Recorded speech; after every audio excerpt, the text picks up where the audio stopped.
Alex Liebermann যে ফাউন্ডারটা, ওই ফাউন্ডারটা হচ্ছে Morning Brew I think Business ইনসাইডারের কাছে 10 মিলিয়ন প্লাসে বিক্রি করছে। তো একটা নিউজ লেটার যেটা কেবল একটা ইনবক্সে ইমেল পাঠায় প্রতিদিন, ওইখান থেকে ওটা একটা মিডিয়া এম্পায়ার হয়ে গেছে। এখন মজার জিনিস হচ্ছে গত 12 বছর ধরে জাপানের পপুলেশন ডিক্লাইন করতেছে। They have around 120 million people or something 2022 তে। অ্যাজ আ রেজাল্ট রুরাল জাপানে অনেক বাসা অ্যাবান্ডেন্ড হয়ে পড়ে আছে।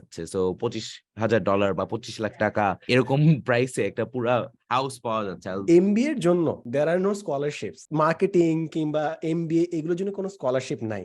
সো ওইখানে একটা স্টেটমেন্ট চলে আসছিল যে তোমরা এই জিনিসগুলোকে, এমবিএ কিংবা বিজনেস, এই জিনিসগুলোকে তোমরা কোনোভাবে ফান্ড করবা না, বাট আবার একইভাবে তুমি কমপ্লেনও করবা যে আমাদের কোনো পুল নাই যারা ম্যানেজার্স হবে সামনে। Hey guys, কি অবস্থা? Welcome to the 10th episode of Prototype Podcast. আমি আছি সাদমান সাদিক, সাথে আছি সিয়াম এন্ড ফাহাদ। আজকে আমাদের বেশ কিছু ইন্টারেস্টিং টপিক আছে, লাইক হাইপাররিয়ালিস্টিক গেম যেরকম তৈরি হয়েছে আনরেকর্ড, কিংবা আমরা কথা বলবো morning brew which was sold for millions of dollars, কিংবা আমরা কথা বলবো আমাদের এই টেন্ডেন্সিটা of keeping videos on watch later list and many other things as well. So সবার ফার্স্টে আমার যে জিনিসটা নিয়ে কথা বলতে সব থেকে ইন্টারেস্টিং লাগতেছে সেটা হচ্ছে, have you seen the video of Unrecord? যে হাইপার রিয়েলিস্টিক গেমিং করতেছে, একদম দেখে মনে হচ্ছে পুরো রিয়েল লাইফ গেমিং। আমি দেখিনি না, বলেন তো একটু ব্যাপারটা কি, আমি লিংক করে দিব পরে। এত সুন্দর বানাইছে যে ওরা ওইখানে লিখে দিচ্ছে এই জিনিসটা, যেটা ভিডিও দেখেন আমি ডেসক্রিপশনে লিংক দিয়ে দিব, ওখানে ওরা লিখে দিচ্ছে যে this is a game play, this is not actual real life. অর্থাৎ এত ভালো গ্রাফিক্স দেখে মনে হবে যে real life. So many people were spooked. যেরকম ডিফেক্ট ভিডিওস বের হয়েছিল না, এখন তো বের হয়েছে, অনেক বের হয়, যে ইউ কান্ট অ্যাকচুয়ালি ডিস্টিংগুইশ যে আসলে রিয়েল নাকি ফেক। সো গেমিংও এখন চলে আসছে ওই অবস্থায় যেখানে গ্রাফিক্স আর সো ইনডিস্টিংগুইশেবল ফ্রম রিয়ালিটি আর কি। সো ইট ওয়াজ ফ্যাসিনেটিং, এবং সামনে জিনিসটা বাড়বে এরকম কিছু আইডিয়া মানুষ দিচ্ছে যে এই গেমগুলোতে ইভেন্চুয়ালি বিভিন্ন এনপিসি যেগুলো আছে, নন প্লেয়েবল ক্যারেক্টার, ওগুলা এআই জেনারেটেড হবে। So you can interact with this AI NPCs and it will enhance your experience.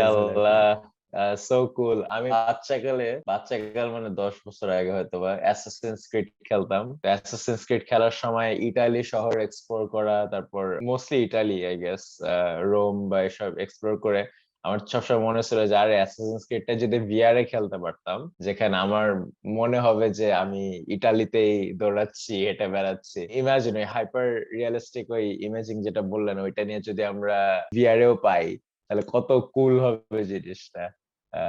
চিন্তা করতেছিলাম। তোর কি এখন গেমিং করিস না? আমার আসলে ফিফা বাদে আর কিছু খেলার সময় হয় না। যখন একটু স্ট্রেস লাগে বা রিল্যাক্স করতে চাই তখন ফিফা খেলি। আমার কয়েক মাস আগে অনেক শখ করে একটা PS5 কিনছি, কিন্তু পড়ে আছে, কারণ ফিফা বাদে আর কিচ্ছু খেলা হয় নাই। সো আমার লিস্টে হগওয়ার্টস লেগেসি আছে আর গড অফ ওয়ার আছে। দেখি সময় পেলে এই দুইটা খেলবো আর কি। তো আমার গেমিং নিয়ে একটা গেম, আমি যখনই কনসোল পাই, আমি নিজে কখনো একটা কনসোল কিনি নাই, আমি সবসময় বাসায় কারো একটা থাকতো বা কিছু একটা হইতো, বাট রিসেন্টলি একটা কনসোল অ্যাক্সেস পাইছিলাম। রিসেন্ট বলতে 1 বছর আগে আমি 2টা গেম খেলছি। একটা হচ্ছে জিটিএ ভাই সিটি, আবার কিনছি বিকজ জিটিএ ভাই সিটি আমার জাস্ট ভালো লাগে। মানে এমনি ওই একটা গাড়ি নিয়ে রাস্তার মধ্যে দিয়ে সকাল থেকে রাত হয়ে যায়, হ্যান ত্যান, ওইসব জিনিস আমার মজাই লাগে। আর ফিফা ফিফা অনেক খেলছিলাম, কিন্তু গত 6 মাসে আনফরচুনেটলি একটু বেশি ব্যস্ততার কারণে আমারও সেম সিয়ামের মতোই অবস্থা, খেলা হয়নি বেশি। সাদমান ভাই, আপনি কি খেলেন? আমি প্রচুর দুইটা গেম যেটা খেলা হয়, ভ্যালোরেন্ট আর এপিক্স লেজেন্ডস। বেসিক্যালি ফ্রেন্ডদের সাথে খেলা হয়। হ্যাঁ, ইটস নট লাইক যে গেমের জন্য, ইটস লাইক ফ্রেন্ডদের সাথে কথা হয়, এইটাই দ্যাটস দ্য ইউটিলিটি আর কি। এর বাইরে আসলে হয় না। ইটস জাস্ট স্যাড যে ছোটবেলায় ভাবতাম বড় হইলে আমি ইচ্ছা মতো গেম খেলবো, বাট ইটস লাইক সিএম যেরকম বললো, like you buy a PS5 but ওইটাই আমি জেদে কিনছি আর কি, যে কেউ কিনে দেয় ছোটবেলায়। হ্যাঁ, আমি সবসময় বলতাম যে নিজে কিনবো, জেদে কিনছি, কিন্তু এখন সময় হচ্ছে না, বাট হবে হোপফুলি। হ্যাঁ, আমার আরেকটা কোয়েশ্চেন আমার আজকে ছিল, আমরা ফান্ডরেজিং নিয়ে কথাবার্তা বলবো, এমবিএ স্কলারশিপ নিয়ে, কোর মেমোরি আনলক, জাপানস পপুলেশন, এগুলো আরো অনেকগুলো টপিক নিয়ে কথাবার্তা বলবো। আমার একটা কোয়েশ্চেন জাস্ট তোদের দুজনের কাছে ছিল, সেটা হচ্ছে যে একটা জায়গায় আমি জাস্ট পড়ছি, এইটাই গেমিং থেকে আসছিল। সো বিভিন্ন বাগস থাকে গেমে, এবং কন্টিনিউয়াসলি যারা কন্টেন্ট ক্রিয়েটার যারা এসব বাগ খুঁজে খুঁজে বাই করে, ডেভেলপারদের জাস্ট দিন দুনিয়া নষ্ট করে ফেলে, ঘুম নষ্ট করে ফেলে। সো কিছু কিছু সময় কি ইন্টেনশনালি এইসব বাগ রেখে দেয় so that they can solve it and further build a client, নাকি it's just তোদের ক্ষেত্রে এই জিনিসটা তোরা দেখে আসি যে একটা প্রবলেম সলভ করতে গেলে আরেকটা প্রবলেম হয়ে আসে? ফর মি, আমি জানি না এটা বাগ নাকি না, যেরকম every time I update my software mobile, কোনো না কোনো গ্যাঞ্জাম হয়। যেরকম রিসেন্ট গ্যাঞ্জাম হচ্ছে আমার ফোন বাজবে but I can receive the phone call, so every time some update happens, কোনো গ্যাঞ্জাম হবে। So have you ever seen যে ইন্টেনশনালি কাজটা করে টু বিল্ড দ্য ক্লায়েন্ট, নাকি এই জিনিসটা জাস্ট হয় রিপারকাশনস থাকে আপডেট করার? আচ্ছা, তো আমার সাথে কোয়েশ্চেনটা নিয়ে এভরি টাইম আমি কোনো সফটওয়্যারে কাজ করছি বা হচ্ছে এরকম কোনো একটা ওয়েব বেস প্রজেক্টে কাজ করছি, ইচ্ছা করে বাগ রাখা হয় না। মানে প্রচুর টেস্টিং করার পরেও কিভাবে জানি মানে ইউজার এমন ভাবে ইন্টারঅ্যাক্ট করবে না করবে না এটা হয়তো আমরা এক্সপেক্ট করি না, কিন্তু বাগ আকাশ থেকে পড়ে এবং দেন টিমের ফিক্স করতেই হয়। সো মানে আর কি এটা আমরা ধরেই নেই যে বাগ প্রচুর আসবে। সো যে কোনো রিলিজের পর প্রথম 1-2 সপ্তাহ আমরা রেডি থাকি যে তো ইউজার এখন দিবে আমাদেরকে সাপোর্ট চ্যানেলে 10টা বাগ বা 15টা বাগ, ডিসপাইট মানে এক্সটেন্সিভলি টেস্টিং ফর ইট, তাও কেন জানি কোত্থেকে জানি বাগ হাজির হয়। আরেকটা যেটা জিনিস বলতে চাচ্ছিলাম ওটা হচ্ছে রিসেন্টলি তো প্রচুর টেক লেঅফস হচ্ছে আবার। এই 1-2 দিন আগে অ্যামাজন 9,000 ফায়ার করলো, তার কয়েকদিন আগে ফেসবুক মানে আবার 10,000 ফায়ার করলো। সো টেক লেঅফস এর সময় অনেকে জোক করতেছে, আমি জানি এটা কতটা সিরিয়াস, কিন্তু আপনি যতটা রিপ্লেসেবল এমপ্লয় হবেন, যে আপনি যে সফটওয়্যার ইঞ্জিনিয়ারিং পারেন ওটা হয়তো অন্য একজন কভার করতে পারবে, আপনার লেড অফ হওয়ার সম্ভাবনা বেশি। কিন্তু আপনি যদি মানে অনেকে জোক করতেছে যে আপনি যদি এরকম একটা সফটওয়্যার ইঞ্জিনিয়ার হন যে আপনি আপনার কোডে কোনো কমেন্টস লেখেন নাই, আপনি ঠিকমতো ডকুমেন্ট করেন নাই, ভুলে ভরা, হ্যাঁ, তখন আপনাকে রিপ্লেস করা কঠিন হবে, কারণ কেউ বুঝবে না আপনার কোড। হ্যাঁ, সো এখন অনেকেই যোগ করতেছে ভাই ইচ্ছা করে ডকুমেন্টেশন করিস না, কয়েকটা বাগ রেখে দে, টেস্টিং সুইটটা একটু উইক করে বানা যাতে তোকে ফায়ার না করতে পারে। সেই জিনিসটা খুব মজার লাগছে, আমি জানি না এটা কতটুকু মানুষ আসলে করতেছে। ইন্টারেস্টিং। না, সিএম যেটা বলছে I think it covers pretty much all of it. I think the intent সবসময় ইন্টেনশনটা থাকে যে বাগ ফ্রি কোড শিপ করা, কিন্তু রিয়েল ওয়ার্ল্ড সিনারিওতে এইসব জিনিস পপ আপ করেই। সো খুব বেশি কিছু অ্যাড করার নাই, আই থিঙ্ক সিএম কভার করে ফেলছে এটা। লাস্ট দিন ফাহাদ না সিএম মনে হয় একটা জিনিস শেয়ার করছিল, সেটা হচ্ছে Alex Lieberman made million selling Morning Brew. হুম, এটা আমি শেয়ার করছিলাম। হ্যাঁ হ্যাঁ, sure, if you want to talk about that. আর কি নিউজ হ্যাঁ লেটারে লাস্ট দিন কথা হইলো, and Siam and Fahad we all are pretty proud যে ফাহান ভাই তার নিউজ লেটারটা ইমপ্রুভ করছে from the last episode. So let's talk about that. হ্যাঁ, আমার আমার সাথে এটা নিয়ে ফার্মের কথা হচ্ছে, উনি পুরো এপিসোডটা দেখছে এবং অ্যাজ একটা গুড এন্টারপ্রেনার ডাস উনি লেগে গেছে নতুন একটা ইউআই দেখতে পারবেন। এবং আমার এই জিনিসটা খুব ভালো লাগছে যে উনি won't take my word for it যে এটা ভালো, উনি করবে কি এবি টেস্টিং চালাবে। সো 2টা ল্যান্ডিং পেজ উপর বা 3টা ল্যান্ডিং পেজ জানি না, উনি এবি টেস্ট করবে, যে ল্যান্ডিং পেজটা ভালো পারফর্ম করে অডিয়েন্সের কাছে, যেটা থেকে বেশি সাবস্ক্রিপশন আছে, ওইটা will be a final landing page. So AB testing এর কনসেপ্টটা সোশ্যাল মানে কি বড় বড় টেক কোম্পানিতে খুব পপুলার, যে ফেসবুক যখন নতুন একটা ইউআই বানায়, যখন ইউটিউব নতুন একটা ইউআই বানায়, তাড়াতাড়ি এবি টেস্টিং করে 10-20% কাছে ওই ইউআইটা পাঠায় দেয়, দেখে যে মানুষ বেশি ভালোভাবে রিয়াক্ট করে নাকি, ওটা যদি হয় তখন ওই ইউআইটাই ফাইনাল ইউআই হয়ে যায়। সেই জিনিসটা খায় ভাই ইমপ্লিমেন্ট করতেছে, এটা খুব কুল লাগছে। বাট হ্যাঁ, speaking about news letter, morning brew কিন্তু আজকের না, মর্নিং ব্রিউ শুরু হয়েছে যতটুকু জানি 2016-17 সালের দিকে। অ্যালেক্স লিবারম্যান এবং আরেকটা ফাউন্ডার, অ্যালেক্স লিবারম্যান মর্গান স্ট্যানলিতে কাজ করতো যতটুকু মনে আছে, in banking, and he left that to start Morning Brew. Morning Brew এর কনসেপ্ট একটা নিউজ লেটারের মতো খুব সিম্পল। আপনি সাবস্ক্রাইব করবেন প্রতিদিনের সকালে ওই দিনের বিজনেস নিউজ, টেক নিউজ, মানে একটা ইয়াং প্রফেশনাল যা জানা দরকার ওইটাই মজার ভাষায় লিখে পাঠায় দিবে। এবং সিন্স দেন 16-17 দিকে যখন শুরু করে, এখন মর্নিং ব্রু এর অনেকগুলো মানে আলাদা আলাদা নিউজ লেটার আছে, টেক ব্রু আছে, হয়তো বা এআই ব্রু আছে, ফ্যাশন ব্রু আছে, প্রত্যেকটা ইন্ডাস্ট্রি নিয়ে ওদের আলাদা আলাদা নিউজ লেটার আছে। এবং অ্যালেক্স লিবারম্যান যে ফাউন্ডারটা, ওই ফাউন্ডারটা হচ্ছে Morning Brew I think Business ইনসাইডারের কাছে 10 মিলিয়ন প্লাসে বিক্রি করছে। একটা নিউজ লেটার যেটা কেবল একটা ইমেইলে ইনবক্সে ইমেইল পাঠায় প্রতিদিন, ওইখান থেকে ওটা একটা মিডিয়া এম্পায়ার হয়ে গেছে। তো জিনিসটা আমার খুব কুল লাগছে। এবং আমাদের চেনা একজন ইয়েতে শুরু করছিল বাংলাদেশ বা সাউথ এশিয়ান রিজিয়নে, বাট ঠিক ওইভাবে ট্রাকশন পায় নাই, বিকজ অ্যাজ সাদমান ভাই পয়েন্টেড আউট, বাংলাদেশে ইমেইল চেক করার কালচারটা not that common. Probably WhatsApp brew বা SMS brew might have performed better, but বাংলাদেশে probably মার্কেট এখনো রেডি না, বাট মানে কি টেস্ট করতে কয়দিন। অ্যালেক্স লিবারম্যান আরেকটা নতুন কোম্পানি শুরু করছে এবং এটা খুবই ইন্টারেস্টিং। যে মর্নিং ব্রু বানানোর সময় সে লিঙ্কডইনে পোস্ট দিত, তার একটা অডিয়েন্স হয়ে গেছে, এবং অডিয়েন্স হওয়ার ফলে সে যে ইনিশিয়েটিভই নিত না কেন খুব ফাস্ট গ্রো করতো। এটা কন্টেন্ট ক্রিয়েটর সবাই রিলেট করতে পারবে, যখন একটা অডিয়েন্স হয়ে যায় কোনো ইনিশিয়েটিভ নিলেই ফাস্ট গ্রো করে। সো অ্যালেক্স লিবারম্যান একটা এজেন্সি শুরু করছে যেখানে সে যেসব সিইও, যেসব এন্টারপ্রেনার যাদের পার্সোনাল ব্র্যান্ড লিঙ্কডইন, টুইটার এগুলোতে বানানোর টাইম নাই, ওদের জন্য একটা এজেন্সি যেটা ওই পার্সোনাল ব্র্যান্ডটা বানাই দিবে। এবং সে 1-2 সপ্তাহ এই আইডিয়াটা নিয়ে আসছে, 1-2 সপ্তাহের মধ্যে 700টার মতো মনে হয় সিইও তার কাছে রিচ আউট করছে, 1000টার মতো রাইটার্স রিচ আউট করছে ওই এজেন্সির অংশ হওয়ার জন্য। সে অলরেডি 2টা ক্লায়েন্ট পেয়ে গেছে। দ্য আইডিয়া হচ্ছে প্রতি মাসে সে মনে হয় $6-7 চার্জ করবে একটা সিইও কে, এবং একটা ব্র্যান্ড মেকার ওই সিইওর জন্য লিঙ্কডইন, টুইটারে 4-5টা লং পোস্ট, 10-12টা শর্ট পোস্ট লিখে দিবে এবং সিইওর ব্র্যান্ডটা বানায় দিবে।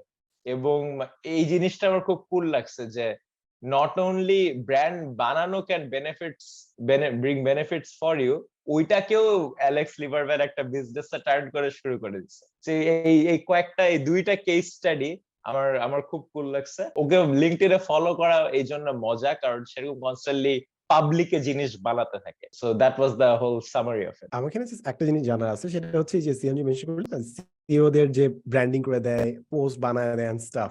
সো হ্যাঁ, it's all good, sounds cool, but জিনিস হচ্ছে তুই যদি পিছন থেকে জানিস যে this was not written by the CEO himself, rather there is a team যে তার পক্ষে লিখে দেয়, তাহলে কি জিনিসটা তোর কাছে সেম ভ্যালু থাকবে? জিনিসটা আমার কাছে সেম থাকবে না, কিন্তু দ্য থিং ইজ আমি তো ওটা জানতে পারবো না, রাইট? মানে এরকম অনেক সেলিব্রিটির অ্যাকাউন্টে প্রচুর ফলোয়ার্স থাকে, রাইট? যখন সেলিব্রিটি একটা কোনো পোস্ট দেয়, কেউ কিন্তু যারা এটা সেলিব্রিটি পোস্টে দিতেছে নাকি তার অ্যাকাউন্ট ম্যানেজার দিতেছে, ঘোস্ট ম্যানেজার কি হ্যাঁ বলো, হ্যাঁ, ঘোস্ট রাইটার আছে, এটা কি বলা যায়, ঘোস্ট গোস্ট ম্যানেজার বা কিছু একটা, হ্যাঁ। সো কেউ জানে না। আমার কাছে মনে হয় যে যদি একজন মানে কি সিইও নিচ থেকে পোস্টটা দেয়, অফকোর্স এটা আমার কাছে ভ্যালুয়েবল বেশি। যদি গোস্ট রাইটার লিখে দেয় এবং সিইও এটা চেক করে তার অ্যাপ্রুভাল দিয়ে পোস্ট দেয়, ওইটারও ভ্যালু আছে। কিন্তু পুরাটুকু যদি গোস্ট রাইটার দ্বারা ম্যানেজ হয়, ওইটা আমার কাছে ভ্যালু কম, কিন্তু আমি তো জানবো না সেটা হচ্ছে। এবং অনেক অনেক টপ লেভেলের মানে কি বিজনেস পার্সন, বিদেশে পলিটিশিয়ান, অনেকেই গোস্ট রাইটার্স এবং গোস্ট ইউজ করে। আমার ফ্রেন্ডসরা যারা এরকম বিভিন্ন মানে পলিটিশিয়ান, বিভিন্ন বিজনেস পার্সন ইউএসএ তে তাদের আন্ডারে ইন্টার্নশিপ করতেছে, তারা তাদের গোস্ট রাইটার হিসেবেও কাজ করতেছে। যেহেতু এনডিএ সাইন করছে আমি বলতে পারবো না, but very top level politician যারা নিউ ইয়র্ক টাইমস বেস্টসেলার লেখে, মানে আমি দেখতে পাচ্ছি তাদের বই তাদের লেখা আবার ফ্রেন্ডরা ডোনাল্ড লিখে ট্রাম্পের দিচ্ছে। অনেকগুলো অ্যালিগেশন আছে যে ওর বইগুলা লিখে দিচ্ছে মানুষজন, এন্ড গোস্ট হ্যাঁ, রাইটার কিন্তু এবং এটা অনেক সো কমন। কমন। হ্যাঁ, এটা সো ভেরি কমন। সিয়াম যখন রেকর্ড করতে আসছিল আমার সাথে একটা পডকাস্ট, ওই সময় হি মেট সামওয়ান যে এখানে একটা লোকাল ভালো ফার্মে কাজ করে, তাদের সব সময় টিমে একজন এট এনি গিভেন উইক একজন অ্যাসাইন থাকে ওই কোম্পানির সিইওর থট লিডারশিপ পোস্ট লিখতে, একটা নিউজ পাবলিকেশনে, মানে এই বাংলাদেশে। সো এটা সবসময় একজন অ্যানালিস্ট বা অ্যাসোসিয়েট বা কেউ একজন এটা লেখে আর পাবলিশ হয়। সো ইটস মানে গোস্ট রাইটার সব ভেরি জায়গায় কমন। থাকে। থট লিডারশিপ, এই টার্মিনোলজি ইউজ করতে হবে। বাট দেন এগেইন জিনিসটা হচ্ছে একটা অ্যানালিস্ট যদি সিইও লেভেলে কথা বলতে পারে, and if people can't differentiate, তাহলে what are we even providing at this point? হ্যাঁ, খুব একটা ভ্যালু কিন্তু অনেকেই প্রোভাইড করে না ভাই। এই আপনি জন্যই তো যদি চ্যাট দেখেন যে জিপিটি রিপ্লেস করবে এগুলা জিনিস সব। হ্যাঁ, এই গোস্ট রাইটার, এই অ্যানালিস্ট থেকে, কারণ অ্যাকচুয়ালি মানে অনেক সময় আমি যা দেখি যে সাকসেসফুল মানুষরা যখন এইসব সোশ্যাল মিডিয়াতে পোস্ট করে, যা বলে তার মধ্যে হয়তোবা খুব একটা ভ্যালু নেই, খুব কমন নলেজ যেটা সবাই জানে, ওয়ার্ক হার্ড, হ্যাঁ, বা হচ্ছে লার্ন ফ্রম ইউর মিস্টেকস। কিন্তু যখন ওইটা সাকসেসফুল মানুষটা বলে, যেহেতু ও বলতেছে, ওইটাকে খুব ভ্যালুয়েবলি নেওয়া হয়। সো মানে কি এই আর্গুমেন্টটা ক্যান বি মেড যে ওরা যা লিখতেছে এটা হয়তো অ্যানালিস্টটাই লিখতে পারবে, ওরা জাস্ট এটা সাইন অফ করে দেয়। এবং এটা ভেরি কমন, অনেকে এটা পাবলিকলিও করে। আপনি দেখবেন যে অনেক সাকসেসফুল এন্টারপ্রেনার্স বা সায়েন্টিস্টরা একটা ওয়াল স্ট্রিট জার্নাল বা নিউ ইয়র্ক টাইমস এডিটরের সাথে টিম আপ করে পাবলিশ করে বই। দ্য আইডিয়া হচ্ছে সায়েন্টিস্টরা তার গল্পটা বলবে এবং হচ্ছে ওই নিউ ইয়র্ক টাইমস এর এডিটর যে লেখার মাস্টার, ও হচ্ছে ওইটা লিখে দিবে। সো অনেকে এটা পাবলিকলি করে, কিন্তু বেশিরভাগই আর কি গোস্ট রাইটার হায়ার করে। এট দিস পয়েন্ট এই যে সিএমজি বললি যে এডিটোরিয়ালের সাথে কাজ করে, ফার্স্ট অফ অল আমরা কেন গোপন রাখতেছি? Because there is an element of মানে এথিক্স এর ব্যাপার স্যাপার আসে। এখন জিনিস হচ্ছে ওয়াইড যদি কেউ বলতো যে ভাই দিস ইজ মাই টিম, যেটা করে যে রিসার্চ টিমে আমার এই আছে, রিসার্চ অ্যানালিস্ট আমার টিমে কাজ করতেছে, এরা মিলে আমরা সবাই মিলে একসাথে দিচ্ছি, এই জিনিসটাই কেন আমরা করতেছি না? যেরকম অনেকের ভিডিওতে লেখা থাকে যে আমাদের রিসার্চে এর সাপোর্ট করছে। So the very fact that we are hiding that means আমরা কাউকে ক্রেডিট দিচ্ছি না, and we are trying to post যে এটা সিইওর কথা, নট এন অ্যানালিস্ট কথা। সো আমরা ওটার উপর এমন একটা ওয়েট দেওয়ার চেষ্টা করছি যেটা ওয়েট আসলে কথাটা না মেবি। ওয়েল মানে এখানে দুইটা জিনিস মানে খুবই ইম্পর্টেন্ট, রাইট? মানে কোন ব্র্যান্ডটা আমি বিল্ড করতে চাচ্ছি, আমি তো সিইওর ব্র্যান্ডটাই বিল্ড করতে চাচ্ছি। সো সিইও হয়তো একটা প্রম্পট দিচ্ছে to the analyst GPT kind of person. এখন অ্যানালিস্ট জিপিটি তারপরে তার সময় ব্যয় করে 2 ঘন্টা ধরে একটা সুন্দর জিনিস রিসার্চ করে বানাইলো, কিন্তু দিন শেষে বানানো হচ্ছে এবং ফাইন্যান্সড হচ্ছে সিইওর দ্বারা এবং সিইওর জন্য। এই কারণে মানে বলবে না। আর অফকোর্স আপনি যে প্রশ্নটা সিএম কে কারেক্টলি জিজ্ঞেস করলেন, সেটা হচ্ছে সিইও যদি না বলে থাকে হয়তো বা সেটার গুরুত্ব কম হয়ে হবে পাবলিকের চোখেও, রাইট? সো এই কারণে আই থিঙ্ক মানে ইভেন হ্যাঁ মানে এখন ধরেন খালেদ ফারহান ভাই বা মানে যারা একটু এনায়েত ভাই যারা আসলে রিসার্চ বেসড ভিডিওস বানায়, তাদের তো অনেক রিসার্চার কাজ করে, রাইট? যে এই ভিডিওটা বানানোর জন্য 2-3 জন মিলে আসলে রিসার্চ করতেছে, হয়তোবা স্ক্রিপ্টটা লিখে দিচ্ছে, তারপর ডেলিভারিটা হয়তোবা যে ইউটিউবের ফেস, যে চ্যানেলের ফেস, সে হয়তোবা যে দিচ্ছে। তাহলে তো এখানেও প্রশ্ন এসে যায়, হ্যাঁ তাহলে গোস্ট রাইটার হচ্ছে নাকি এখানে? If they are mentioning the names তাহলে তো সমস্যা নাই, রাইট? 8L দিয়ে দিল তাহলে সমস্যা নেই, but the very fact that you গোপন করতেছে তাহলে তখন জিনিসটা কোয়েশ্চেন হয়ে আসে। এটাই মানে I half agree with you, the other half করে না অনেক সময়। হ্যাঁ মানে অনেক দি সময় আদার হাফ, অ্যাকনলেজমেন্ট একটা লাইন থাকে, thank you to my research assistant X. I think Enayet ভাইয়ের ভিডিওতে আমি হয়তোবা এরকম দেখছিলাম, বাট মানে মাই হোল থিং ইজ আপনি যদি কাউকে হায়ার করে হেল্পের জন্য, because it's not like Enayet ভাই বা এই বড় কোম্পানির সিইওটা নিজে এটা লিখতে পারতো না, রাইট?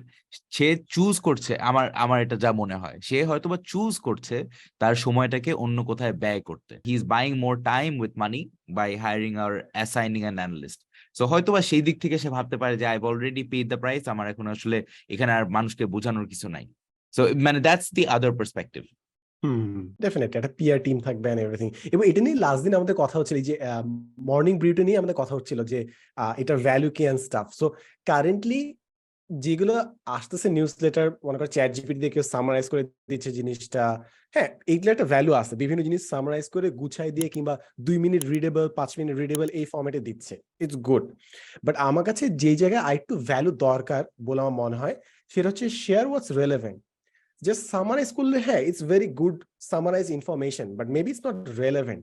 সো আমার জন্য ওই ইনফরমেশনটা দরকার। I need you to do the impact analysis for me, যে অনেকগুলো ইনফরমেশন সামারাইজ করে দিছি, but this is impact for you. Just summarising things is in valuable enough, এটা আমার একটা জিনিস মনে হয়। আর সেকেন্ড যে জিনিসটা আমার প্যারা মনে হয় সেটা হচ্ছে যে লটস অফ পয়েন্টস, আর অনেকগুলো জায়গায় আমি রিপিটেশন দেখছি। সিএম যেটা বললো যে বিভিন্ন কোর্স দেয়, বিভিন্ন এইখান থেকে কোর্স দেয়, ওইখান থেকে কোর্স দেয়, জাস্ট নিজের ছবিটা অ্যাড করে দেয়। সো এই জায়গায় যদি সম্পাদকীয় যে করে না এডিটোরিয়াল অপিনিয়ন্স দিত বিভিন্ন ইস্যুতে, ওই অপিনিয়ন্স জানতে পারলে খুব জোস হইতো। লাইক ফ্যাক্টস তো অলরেডি নিউজ পেপার দিচ্ছেই, সামারাইজ করে দেওয়া সম্ভব। এই just I would love to hear your opinions. Like imagine নতুন একটা ই-কমার্স সাইট আসলো, জাস্ট সিরিয়াস বললো যে how do I feel about it, যে 2 বছরের মধ্যে এরা কি স্ক্যাম হয়ে পালাবে নাকি না। লাইক মনে করো গোল্ড কিনেন আসছে এন্ড কি কাজ করতেছে আমরা সবাই জানি। ইটস জাস্ট আমি যদি একটা সম্পাদকীয় পাইতাম যে এই 3টা ভ্যারিয়েবল দেখো, তারপর তুমি চাইলে ইনভেস্ট করতে পারো চাইলে, তাহলে এই অপিনিয়নটা আমার খুব ভ্যালুয়েবল মনে হতো আর কি। I completely agree. এবং এই জন্যই হয়তো বা মানে এই ক্যাটাগরির যে ইউটিউব চ্যানেল গুলো আছে ওগুলোর কিন্তু ম্যাসিভ ফলোইং। আপনি অনেকেই দেখবেন যে ইউএসএ তে তারা তাদের নিউজ তারা নেয় ইউটিউব চ্যানেল থেকে, যে একটা র্যান্ডম পার্সন যে হচ্ছে আসে এই সপ্তাহের পলিটিক্যাল এবং ইকোনমিক্স নিউজ গুলা দিয়ে কেবল অপিনিয়ন দেয়, হাসাহাসি করে, রাইট? এবং এটা এই জন্য হয়তো বা যে ডেইলি লেট নাইট শো যেগুলো এন্টারটেনমেন্ট বেসড না কিন্তু জাস্ট নিউজ বেসড ইউএসএ তে এত পপুলার, কারণ ওই অপিনিয়নটাই মানুষ জানতে চায়, তারা আবার এটা সামারি ডাইজেস্টেবল করে পেয়ে দেয়। যায়। হ্যাঁ, ওই যে সামারির যে কথাটা বললেন যে সামারি কেবল সামারির উপর ইম্প্যাক্ট অ্যানালাইসিস, ওইটার জন্যই আই থিঙ্ক একটা নিউজলেটার বড় হবে নাকি হবে না, ওইটার জন্য ওই এডিটররা রেসপন্সিবল। যদি 1-2টা এডিটর চ্যাট জিপিটির 6টা হেডলাইন নিয়ে সামারি নিয়ে ওখান থেকে ভালো ইনসাইটস দিতে পারে, ওই নিউজলেটারটা গ্রো করবে। যদি এডিটর ওইটা না দিতে পারে, তখন ওই নিউজলেটারটা গ্রো করবে না, কারণ মানুষও বুঝে যাচ্ছে যে মানে এই সামারি তো আমরা চাইলে ফ্রন্ট পেজ, কেবল গ্রাম, এরকম কোন একটা পেজ যারা এরকম নিউজ দিচ্ছে ওখান থেকে আমরা পড়ে নিতে পারি। ডিপার অ্যানালাইসিস এর জন্য মানে newsletter writers or editors have to step up their game. আমরা নেক্সট টপিকে যাবো। জাস্ট আমি একটা পয়েন্ট মেনশন করি, সেটা হচ্ছে মেবি আমাদের লিমিটেশনের কারণে হচ্ছে, আমাদের বায়াসের কারণে আলোচনাটা হচ্ছে। সেটা হচ্ছে নিউজলেটার আমরা জাস্ট আলাপ করতেছি হচ্ছে it's about utility. Newsletter by the name of it, newsletter কি নিউজলেটারই হইতে হবে? Like can't it be like comics, like একটা স্টোরি, প্রতিদিন একটা করে পার্ট স্টোরি অ্যাড হচ্ছে, নেক্সট দিন নেক্সট স্টোরি রিভিল হচ্ছে, থার্ড দিন থার্ড স্টোরি রিভিল হচ্ছে। মানে আমার মনে হচ্ছে উই আর বায়াসড একটু। না 100% দ্যাটস ট্রু। অনেক রাইটার্স তারা মানে টিকটকে তাদের যে নতুন গল্পটা লিখতেছে ওইটার বিটস দেয় and asks fan for feedback. একই জিনিস তারা নিউজলেটার দ্বারাও করে, যে আমি এরকম একটা গল্প লিখতেছি, চেক আউট আমার নতুন প্রেমিস, হ্যাঁ, যে গল্পে এই চ্যাপ্টারটা অ্যাড করলে কেমন দেখাতো।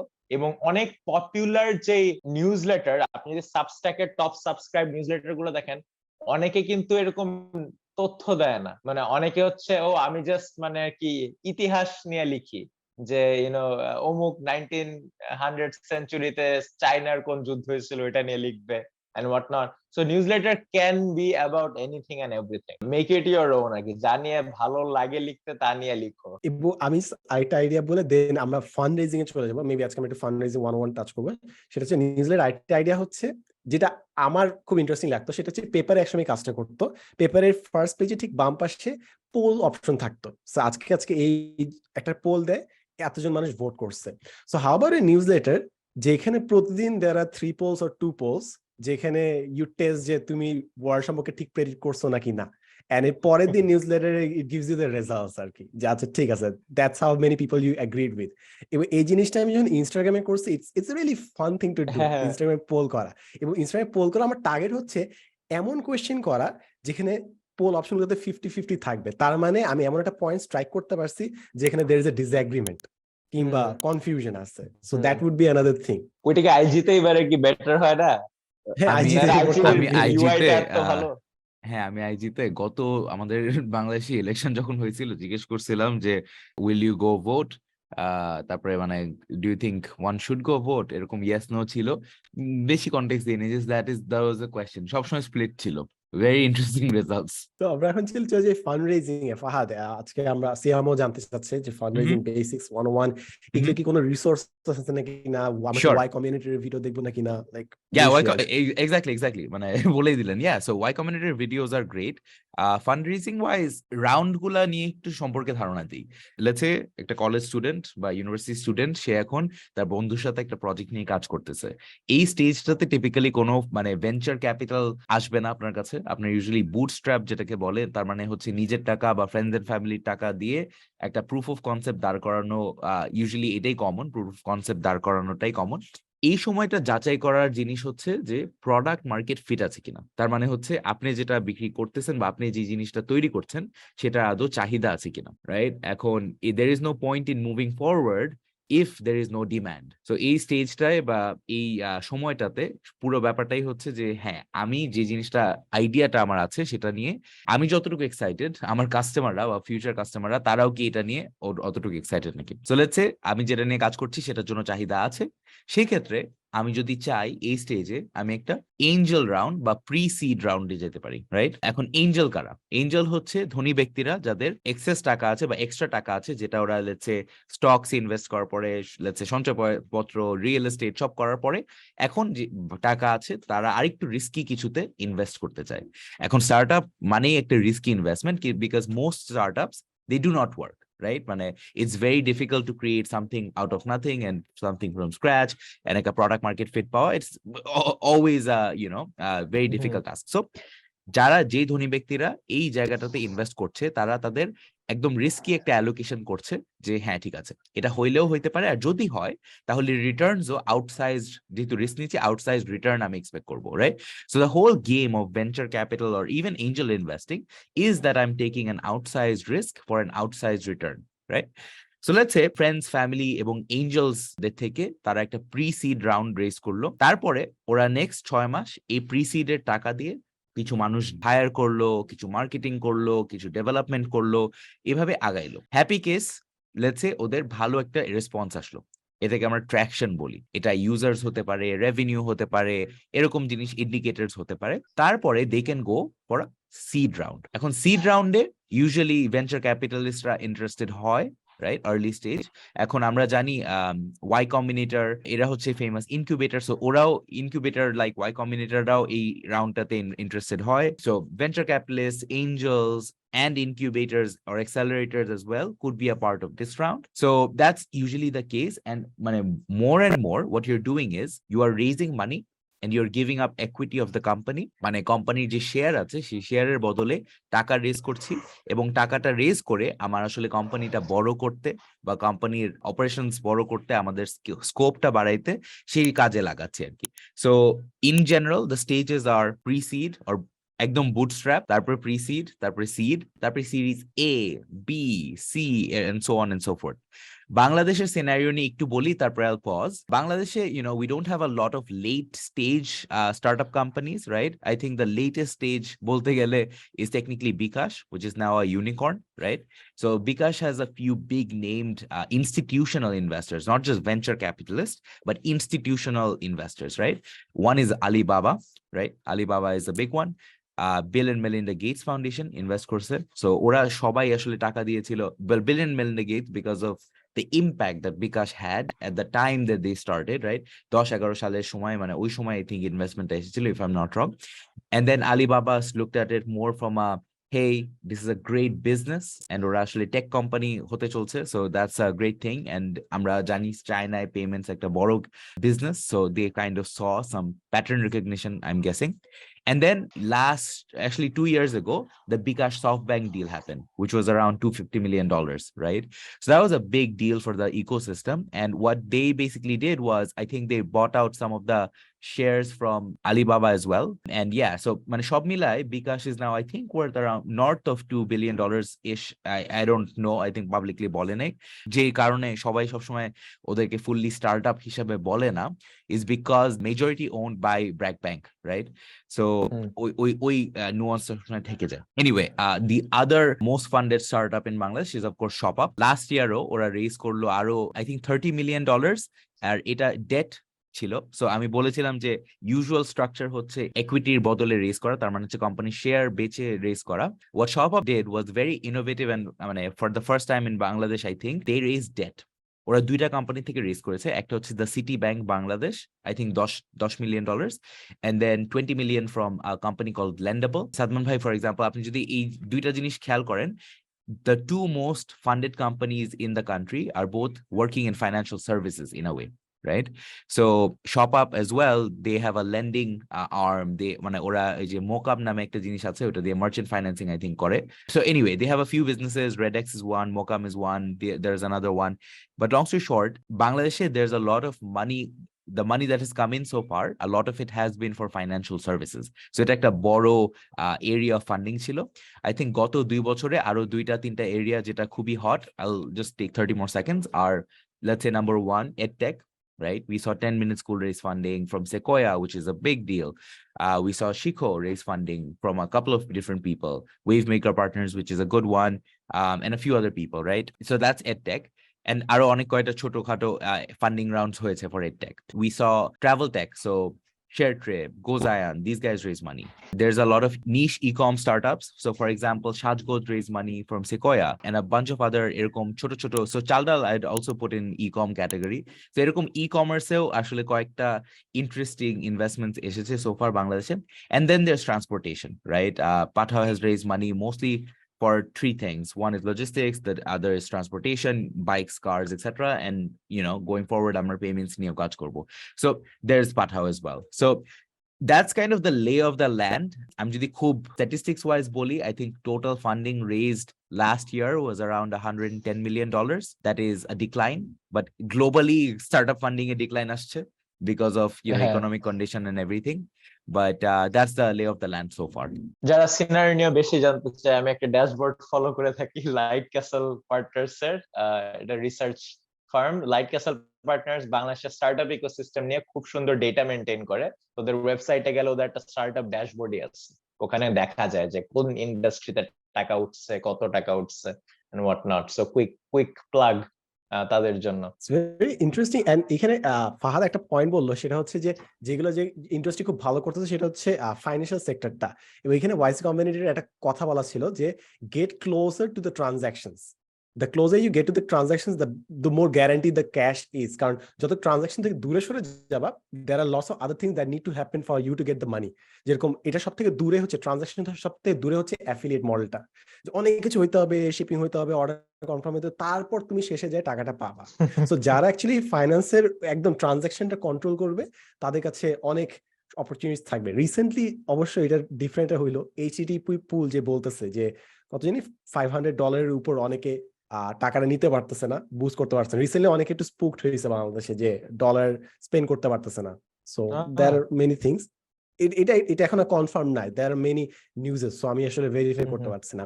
আরেকটা পার্ট হচ্ছে যে এই জিনিসটা আমার মাথায় আসছিল, but it doesn't work that way. আমি আইডিয়াটা বলি, আমি জানি না আর্টিকুলেশন হবে না কিনা। সেটা হচ্ছে যে sometimes you need to raise capital, কিছু জিনিসপত্র মানে অফকোর্স জিনিসপত্র বানাইতে হবে। সো ক্যাপিটাল রেজ করার জন্য আমি ভাবতেছিলাম যে ফুড পান্ডা যে একটা কাজ করছে না, যে পান্ডা প্রো সাবস্ক্রিপশন মডেল যে করছে। সো পুরো একটা বছরের জন্য সাবস্ক্রিপশন নিছে। So already their customers, but extra হচ্ছে অ্যামাজন প্রাইমের মতো কিংবা সাবস্ক্রিপশন নিচ্ছে। সো যদি অনেকগুলো মানুষকে সাবস্ক্রাইব করানো যায় at a certain point, এক মাসে হয়তো বা you can raise a certain amount of money, but I don't think that's enough in any way to make the company grow. That's one thing. আরেকটা জিনিস হচ্ছে যে কিছু কিছু কোম্পানির জন্য ব্রেক ইভেন করার জন্য ওই ক্যাপিটালটা দরকার হয়। আর কিছু কিছু কোম্পানি অলরেডি তারা রেভিনিউ জেনারেট করছে, অর্থাৎ ক্যাশ ফ্লো পজিটিভ, তাদের প্রফিট জেনারেট হচ্ছে, তারা ফান্ডিংটা পাইলে আরো গ্রো করবে। সো এইখানে একটা গ্যাম্বলিং এর এলিমেন্টটা থাকে। যেরকম আমার মনে হয় ইভ্যালি যখন আসছিল, ওরা কি কাজ করছে, ওদের এথিক্স, ওই জিনিসটা আমি যদি বাদ রাখি, there was part of gamble because they were burning cash. ওরা তখন ক্যাশ ফ্লো পজিটিভ ছিল না, as far as I understand. It's just not possible ওই লেভেলে ডিসকাউন্ট দেওয়া। সো তাদের জন্য ক্যাপিটাল রেজ করা ওয়াজ এ ফান্ডামেন্টাল সার্ভাইভাল ফ্যাক্টর, যে ওরা রেজ করতে না পারলে তারা মোটা ব্রেক ইভেনও করতে পারবে না। ইভ্যালির ব্যাপারটাই কিন্তু মানে the problem is somewhere else with Evaly, it's the business model, right? If you're going to ethics of ফার্স্টে বাদ রেখে বলছি। হ্যাঁ মানে anyway, সালমান ভাই রেজড আ গুড পয়েন্ট, তাই না? মানে 1-2 বছর আগে অনেকগুলা ইনভেস্টমেন্ট ফার্ম বা ইনভেস্টরদের থিসিস ছিল যে আমরা ইউজার অ্যাকুইজিশনের উপর করি, গ্রোথের উপর ইনভেস্ট করি, একটা পয়েন্টে গিয়ে তারা টাকা কামাবে। led by companies like Uber or Spotify, যারা মানে ইউজার পাচ্ছে তো পাচ্ছে, আশা হচ্ছে এক পয়েন্টে গিয়ে মানে প্রফিটেবল হবে, ক্যাশ ফ্লো পজিটিভ বা যাই বলো। কিন্তু এখন ইকোনমিক মার্কেটের ডাউনটার্ন, ইকোনমির এত খারাপ অবস্থা, অনেক ইনভেস্টমেন্ট ফার্মের কিন্তু থিসিস বদলে গেছে। এখন a lot of those মানে কি investment firms are focusing on profitability. So যে রাইট অফ দ্য ব্যাট তোমার প্রফিটেবল হওয়া লাগবে, তাহলে ইনভেস্টমেন্ট করব। So when you're looking for investments, I don't know, pre-seed বা seed, chances are যেসব ইনভেস্টমেন্ট ফার্ম আপনি টার্গেট করতেছেন ওদের নিজস্ব থিসিস আছে যে আমরা at any given moment আমরা কি ইউজারের উপর ফোকাস করব নাকি প্রফিটেবিলিটির উপর ফোকাস করব। এবং যখন মার্কেটের বাজে অবস্থা থাকে, অনেক company tend to focus on profitability. যেমন পল গ্রাহামের একটা টুইটার থ্রেড দেখতেছিলাম যে কে যদি আস্ক করছে যে what should we do to survive the economic downturn, হ্যাঁ, এনি অ্যাডভাইস ফর ফাউন্ডার্স, আর পল গ্রাহার জাস্ট দুইটা শব্দ, বি প্রফিটেবল। হ্যাঁ, যেটা অনেক সময় অনেক মার্কেটে বলে যে আরে গ্রো করো, প্রফিট পরে চিন্তা করো, কিন্তু এখন এই মার্কেটে প্রফিটেবিলিটির উপর বিশাল ফোকাস। তো এখানে মানে I disagree with some parts of that. So the thing is, I think early stage investments অতটা affected হয় নাই in terms of a thesis perspective. মানে investors are still more, they still care more about the sector, the team, the potential, the idea than they do about generating cash flow from day one when you're at the seed stage or the pre-seed stage. That's my observation so far, and I think this is true until the seed stage. Series A, Series B companies are going to have a tougher time raising unless they have really solid cash flows and they've proven out their business model, right? I think তুই যেটা বলছিস এটা it is very true, and it was a very much a zero interest rate phenomenon যেখানে টাকা এত আসলে available ছিল। এবং let's be clear about how venture capital gets its money, right? So money first flows to some of the more secure asset classes, such as, let's say, I don't know, private equity or real estate, or even something more as pension funds. Yeah, as stable as pension funds or even treasuries or something like that, right? And pension fund hoytoba takata কিছুটা allocate হবে to a fund that is a venture capital firm, right? So A16Z'র অনেকটুকু টাকা, which is a famous venture fund, is from pension funds, right? So ওখান থেকে allocate হয়ে আসলো venture capital এ একটা small slice, একটা small sliver, and so as you can imagine, যদি টাকা পয়সার সাপ্লাই কমে যায় তাহলে ওই small slice or small sliver of risk capital, which is the venture funding that startups get, ওইটা তো অবশ্যই আরো কমে যাবে, right? So I think early stage is still less affected, and then the real challenge is for Series A, Series B startups to really prove out যে হ্যাঁ, we're a cash generating machine, we have our, we're not selling $1 for 50 cents, ওরকম business model আমাদের না, আমাদের আসলেও একটা proper customer base আছে who are willing to pay us and we're profitable, blah blah blah, so on and so forth. And যেদিন এই নিউজটা, এটা আমি পিয়ার এর কথা বলতেছি, যেদিন নিউজটা বের হয়, what have you seen যে নিউজটা বের হওয়ার পর কি হয়, was the moral upgrade and stuff? আমাদের কাছে যে জিনিসের সাথে ফানি সেটা হচ্ছে যে যখনই কোনো একটা স্টার্টআপের রেজ করার কাহিনী আসে, people think like that the owner gets the money. It's like that's not the case, guys. যে কেউ খুশি হয়ে ওদেরকে টাকা দিয়ে চলে গেছে, হ্যাঁ টাকা দিয়ে চলে গেছে, ওনারে পকেটে টাকাটা গেছে, which isn't entirely true, মানে এটার মধ্যে লিকুইডিটি অনেক ব্যাপার স্যাপার আছে, বাট ইটস জাস্ট ফানি যে অনেক মানুষ ভাবে যে আরে হ্যাঁ ফাউন্ডারটা টাকাটা পাইছে এখন তো বড়লোক হয়ে গেছে, which is not necessarily true. এখানে ফান্ডিং এর তো একটা ব্যাপার আছে ভাই, even for acquisitions, right? বাংলাদেশে আই থিংক খুবই কম কয়েকটা অ্যাকুইজিশন হয়েছে স্টার্টআপ সেক্টরে, কিন্তু অ্যাকুইজিশনের ক্ষেত্রেও it's not all cash all the time, right? Usually যে কোম্পানিটা অ্যাকোয়ার করলো সেখানে শেয়ার দিছে এবং হয়তোবা একটু ক্যাশ দিছে, রাইট? আর অ্যাকুইজিশনও যে সবসময় খুব বেশি প্রফিটেবল হয় সেটাও কিন্তু না। Hungry Naki, for example, got acquired. I don't know if that was a very একদম huge return for the early investors, আমি জানি না, but I would be surprised if it was. So এরকম অ্যাকুইজিশনের ক্ষেত্রেও যে ফাউন্ডাররা একদম they got out with a lot of cash in their pockets, not always the case. ওইটাই মানুষ জাস্ট ভাবে যে টাকাটা আসছে ফাউন্ডারের কাছে টাকাটা আসছে, which is not really the case আর কি। সো এরপরে যদি if you have anything to add, please do add. এরপর আমাদের আরো কয়েকটা টপিক আছে, যেরকম productivity, keeping tabs open, watch লেটারে, আর একটা হচ্ছে MBA স্কলারশিপস নিয়ে কথা বলতে চাই। কোর মেমোরি আনলকিং নিয়ে কে জানি বলছে, সিয়াম না ফাহাদ কে জানি মেনশন করছিল আজকে, কোর মেমোরি আনলকিং, এটা নিয়ে ওইটা ছিল একটা মুভির ক্ষেত্রে, বুঝছেন? কোর মেমোরি আনলকিং নিয়ে আমি মুভিটা না, আমি ডিফারেন্ট পার্সপেক্টিভ বলতেছিলাম, সেটা হচ্ছে দেয়ার আর মোমেন্টস ইন দ্য প্রেজেন্ট যেটা যে ফিউচারে গিয়ে নস্টালজিয়া হবে। সো এটা কোনো বাংলা শব্দ আমি পাই নাই, বাট কোর মেমোরি আনলকড এখন এই টার্মিনোলজিটা ইউজ করা হয় যে হ্যাঁ you have unlocked a core memory এই মোমেন্টে। সো এই জিনিসটা বেশ ভালো লাগছে আর কি। সো আমরা এরপর চলে যাই হচ্ছে জাপানস population drops for like 10 consecutive year.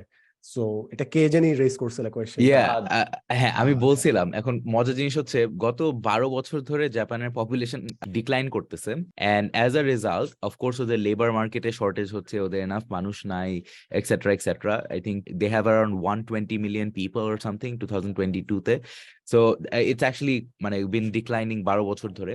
As a result rural জাপানে অনেক বাসা অ্যাবান্ডেন্ড হয়ে পড়ে আছে। সো ধরেন কেনা হয়েছিল $100,000, 70-80,000, হাই প্রাইসে কেনা হয়েছিল, সেগুলো এখন খুবই চিপ প্রাইসে পাওয়া যাচ্ছে। সো $25,000 বা 25 লাখ টাকা এরকম প্রাইসে একটা পুরা হাউস পাওয়া যাচ্ছে। আমি আর্টিকেলটা লিঙ্ক করে দিব, বাট বেসিক্যালি এগুলার ওনারশিপ এখন ইটস ডাইড আউট, ওই ফ্যামিলি লাইনে এখন আর কেউ নাই। So they're just being sold for very very cheap. It's a interesting phenomenon. আপনারা যদি কেউ চান মুভ করতে জাপানে, শিফট করতে, now is not a bad time.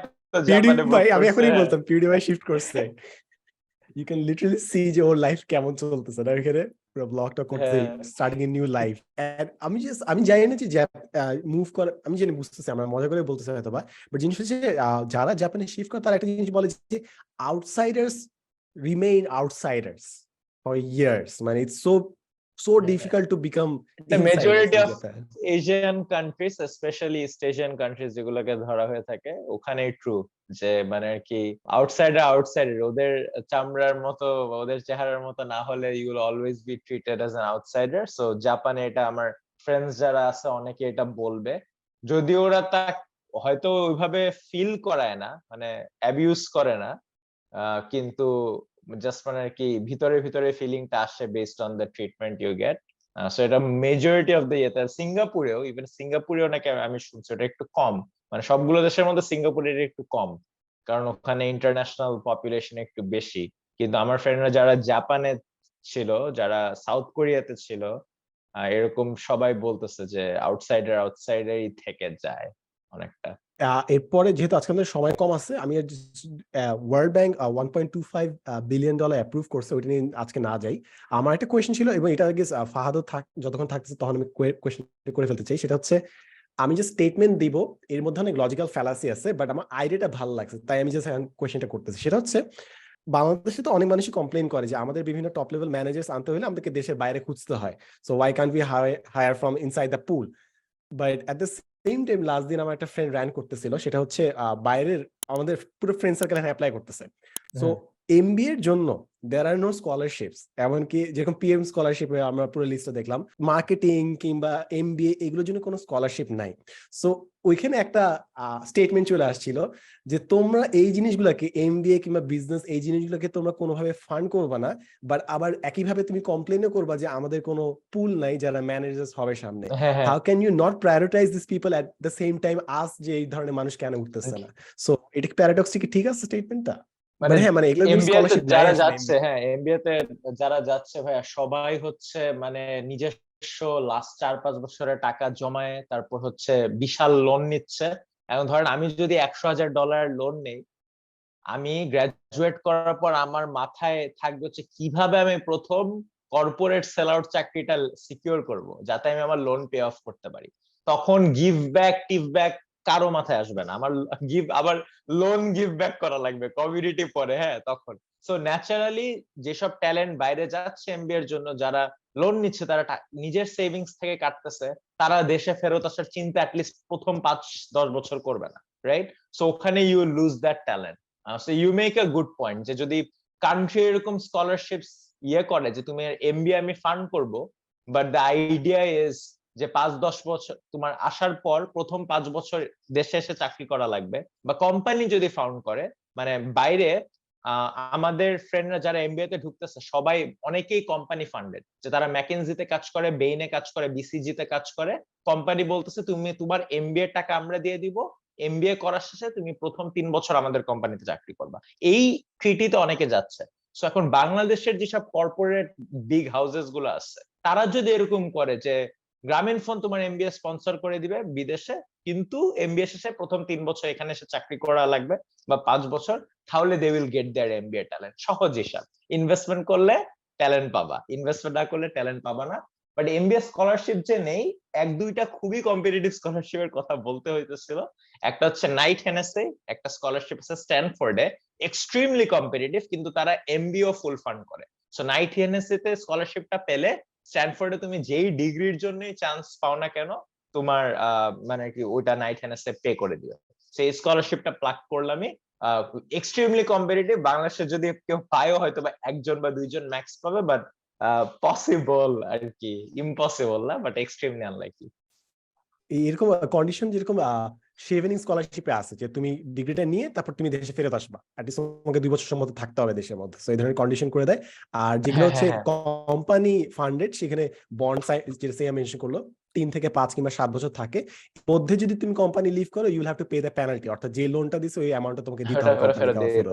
হ্যাঁ, সো এই জিনিসটা আছে আর কি। ফাহাদ, এটা কিছু দেখছো? না, বাট গভর্নমেন্ট, বাংলাদেশ গভর্নমেন্টের আই থিঙ্ক একটা প্রোগ্রাম ছিল, কি জানি, গভর্নমেন্ট টাকা দিয়ে বাইরে পড়াইতে পাঠাবে, এন্ড দেন জাস্ট এসে ইমিডিয়েটলি আফটার দ্যাট এসে আবার ইয়ে করতে হবে, you have to work in the government. আমার ঠিক খেয়াল নাই কোন মিনিস্ট্রি থেকে ছিল, might have been foreign affairs, কিন্তু এরকম দেখছিলাম একটা সার্কুলার। সো ইন্টারেস্টিং ছিল।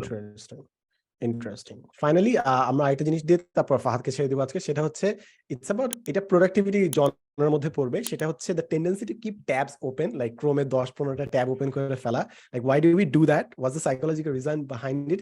এন্ড আরেকটা হচ্ছে misusing YouTube watch later feature, like আমি জাস্ট দিয়ে রাখি but I never go through this again আর কি। So why do we do it? এটা কি counter productive or something? Are we just delaying, procrastinating? How do you handle it? আমি tabs খোলা রাখি না। আমার আচ্ছা। অনলি আমার যে কোনো মোমেন্টে 2-3টা ট্যাব খোলা থাকে, যেটা হচ্ছে আমি অ্যাক্টিভলি ওয়ার্কিং অন, এবং ওটা শেষ হওয়ার সাথে সাথে বন্ধ করে দিই। এটা আমার একটা অভ্যাস। আর আমার আশেপাশে অনেকে ফ্রেন্ডরা 20-30টা ট্যাব খোলা রাখে। আমার ওয়ার্ক কম্পিউটারে সাধারণত একটু বেশি ট্যাব খোলা রাখতে হয়, কারণ কোডিং করার সময় 3-4টা জায়গা থেকে রেফারেন্স দিচ্ছি, সো সবগুলো কোডিং ট্যাব খোলা রাখি, বা টাস্ক শেষ হলে সব বন্ধ করে দিই। আর ওয়াচ লেটারের ক্ষেত্রে এটা আমার বই নিয়ে খুব বাজে অভ্যাস আছে। কোন আর্টিকেল বা বই দেখলে আমি ওটাকে মার্ক করে রাখি, ফেরত আসা হয় না, জাস্ট টাইপ কম দেখে মানে আগাচ্ছি, কিন্তু যেই রেটে ওয়াচ লেটার দিচ্ছি ওই রেটে আমি বই পড়তেছি না, সেই জন্য আমি জানি না ভাই, পারতেছি না আমি লিস্ট কমপ্লিট করতে। ফাহাদের এরকম টেন্ডেন্সি আছে? I have a Chrome extension. It's called One Tab. Just মানে যখনই মনে হয় যে নিউ ট্যাব ব্যাংক্রাপসি ডিক্লেয়ার করতে হবে, মানে আর পারতেছি না, তখন জাস্ট ওয়ান ট্যাবটা দিয়ে সব কয়টা সেভ করে রাখি, and then I just move on with life. আচ্ছা, বাই দ্য ওয়ে ভাই, আমার একটা টপিক ছিল যেটা আমি আগে বলা হয়নি, সেটা হচ্ছে আমাদের নেক্সট পডকাস্ট রিলিজ হওয়ার আগে একটা ইভেন্ট করতে চলছে, যেটা আমরা হয়তোবা আর কভার করতে পারবো না, which was 5th May-তে IB admission test হইতে যাচ্ছে। So do we have anything to say to the admission aspirants this time? এটা কি রিটেন এক্সামের কথা বলতেছি না আমরা? হ্যাঁ, নাকি রিটেনটা ভাইভা? রিটেনটা। আচ্ছা, আমরা first তিনজনই সাকসেসফুল আইবিএ অ্যাপ্লিকেন্ট। আমাদের একটা সলিড একটা ভিডিও বোনাস এপিসোড বানানো উচিত, মানে দিস ইজ দি ব্যাঙ্গার, যে আইবিতে কি হয় না হয়। রিটেন এই ভাই, এই এক্সামটা বেসিক্যালি সব এক্সামে যদি কম্পেয়ার করি, it's a pressure test, that's it. It's not tough, তোমাকে সময় দিলে তুমি মানে সলভ করতে পারো। It's a pressure test, and please make sure যে রিটেনের যে টাইমটা শুরু হওয়ার সাথে সাথে তুমি যেন লেখা শুরু করো। আমার টাইমে এই স্ক্রু আপটা আমি করছিলাম যে রিটেনের পেজ নিয়ে আমি বসে আছি, বিকজ আই ওয়াজ থিংকিং যে আরেকটা বেল বাজবে, so I was just sitting there, but লেখা শুরু করে ফেলে। এন্ড আগে থেকে ডিসাইড করে নিয়ে যে কোন জিনিসটা আসবে। আমার ক্ষেত্রে বাইচে গেছি, কারণ আমার টাইমে জিআরই বিগ বুক থেকে 2টা অ্যানালিটিক্যাল কমন পড়ছিল, আর আরেকটা হচ্ছে ইংলিশ ওই বছর ইজি আসছিল, বিকজ ভোক্যাব আসলে আমি শেষ, আমি নাই। সো ম্যাথ হচ্ছে আমার স্ট্রং সুট, সো বেঁচে গেছি আমার টাইমে আর কি। আমার অ্যাডভাইস হচ্ছে যত প্র্যাকটিস এক্সাম দিবা তত পারফরম্যান্স ভালো হয় প্র্যাকটিস এক্সাম থেকে শেখার পর। সো জেনারেলি মক টেস্ট গুলায় যেরকম রেজাল্ট হয় ওইটারই একটা অ্যাভারেজেই হবে মেইন এক্সামে। সো প্র্যাকটিস টেস্টে ভালো করার চেষ্টা করো। আর হচ্ছে সব প্রশ্নর চান্সেস আর মার্ক একই। সো একটা মাথায় রেখো যে এক্স অ্যামাউন্ট অফ টাইম যদি আমি কোনো একটা প্রশ্ন স্পেন্ড করি এবং না সলভ করতে পারি, আই উইল মুভ অন। এটা নিজে কি করো, সব প্রশ্নের একই টাইম, কঠিন প্রশ্নে বেশি টাইম নষ্ট করে ইজি প্রশ্নে একই নাম্বার মিস করে কোনো লাভ নেই। এটা আমি এসএডি তে ফলো করতাম, এটা আমি এতে ফলো করতাম। অনেক কষ্ট লাগতো যে ভাই 30 সেকেন্ড খরচ করছি, আর একটু বসে থাকলে হয়তো সলভ হয়তো, অনেক কষ্ট লাগতো, কিন্তু না, you have to move on. এটা আইবিআর অ্যাডভাইসের ক্ষেত্রেও, এটা লাইফ অনেক কিছুর জন্য। এখানে খালি বলবো যে প্রসেস অফ এলিমিনেশন একটু, যে ইউড হ্যাভ গেসেস, যে 2টা আনসার তুমি বাদ দিতে পারবা, যদি একটু বসে থাকো তুমি ম্যাক্সিমাম কিংবা মিনিমাম আনসারটা একটু বাদ দিতে পারবে, কিছু গেস করতে পারবা। সো বাকি ওই 2টা অপশনের মধ্যে 50-50 করিও আর কি। That would be my suggestion. I think ভাই, মানে আরেকটা জিনিস যেটা আমি নোটিস করেছিলাম পার্সোনালি, সেটা হচ্ছে let's say mentors A mock exam দেওয়ার সময় অনেকজন থাকতো যারা র্যাঙ্কিং এ অথবা অনেক উঁচু থাকতো বা অনেক হাই থাকতো, এন্ড দেন হয়তোবা দেখা যেত অ্যাডমিশন টেস্টে দে আইদার মানে খুব বেশি নার্ভাস হয়ে গেছে, বা একটা মানে টোটাল ব্রেকডাউন হয়ে গেছে, বা তো ইংলিশ, ম্যাথ, অ্যানালিটিক্যাল 3টাই তো পাস করতে হবে, তারা হয়তোবা 2টা পাস করছে, আরেকটা হয়তোবা করে নাই। সো ওই ক্ষেত্রে দে জাস্ট মানে লাকড আউট, মানে হয় নাই। এই ক্ষেত্রে যারা এখন মনে করছে যে হ্যাঁ আমার আসলে র্যাঙ্কিং অনেক খারাপ, আমি প্র্যাকটিস ভালো করতেছি না, you guys should really finish strong. তার মানে হচ্ছে একদম শেষ পর্যন্ত জান প্রাণ দিয়ে চেষ্টা করতে হবে, বিকজ অনেক সময় যারা most favourite to get in, হয়তো বা for some reason or another they might fall short, and মানে you might be the one who is performing on the day of the test under pressure, and ওই দিন যদি ভালো perform করতে পারো, তোমার chances are just as good as anyone else. So এখনই hope ছেড়ে দেওয়া বা হাল ছেড়ে দেওয়ার কোনো সময় না। So see it the full way through. এটা একটা মানে something I needed to hear as well, but I really hope অনেকজন এটা বুঝে। অ্যাবসলিউটলি। এবং আমার ক্ষেত্রে মনে হয় যে এমন জিনিস দিয়ে শুরু করা যেটা আই এম কমফোর্টেবল, বিকজ এক্সামের ফার্স্ট 10 মিনিট গেটস লাইক তুমি একটা ঘোরের মধ্যে থাকো, ওইটা কিন্তু বেশ উইয়ার্ড। তারপর 10 থেকে 70 মিনিট পর্যন্ত your in the zone, locked in. So আমি বলবো যে ফার্স্ট স্মুথ স্টার্ট করা বেশ important. So I start with maths কিংবা ওই অ্যানালিটিক্স এর আমি ম্যাথ অল দ্য ওয়ে, হ্যাঁ ম্যাথ অল দ্য ওয়ে, সবসময় ম্যাথ দিয়ে। যে আমি জানি যে আনসার, স্পেশালি আমি জানি যে ম্যাথের কোন জিনিসটা আমি টার্গেট করব, এটা আমি জানি। জিওমেট্রি আনসার মিলবেই, খুব লিমিটেড কিছু ফর্মুলা মিলবে answer. So start with it, এক দুইটা আনসার ঠিক করবা, you got your confidence, then like kill it. So thank you so much for joining us on our 10th episode of Prototype podcast. Hope you liked it. ইনশাআল্লাহ next এপিসোডে আমরা আইবের ইন্টারভিউটা নিয়ে আমরা কথাবার্তা বলার চেষ্টা করবো, and will have new topics as well. আপনারা ডেফিনেটলি সাজেস্ট করতে পারেন, প্রোটোটাইপ পডকাস্টে ফেসবুক গ্রুপে জয়েন করতে পারেন, আমাদেরকে মেইলও রেসপন্ড করতে পারেন। We will love to get ideas from you as well. Till then, take care. আর আমার একটা ছোট্ট request, we are very close to 10K, if you haven't subscribe already. আর একটু 10K হলো অনেক ভালো লাগবে। 10th episode 10K. Bye guys. All right.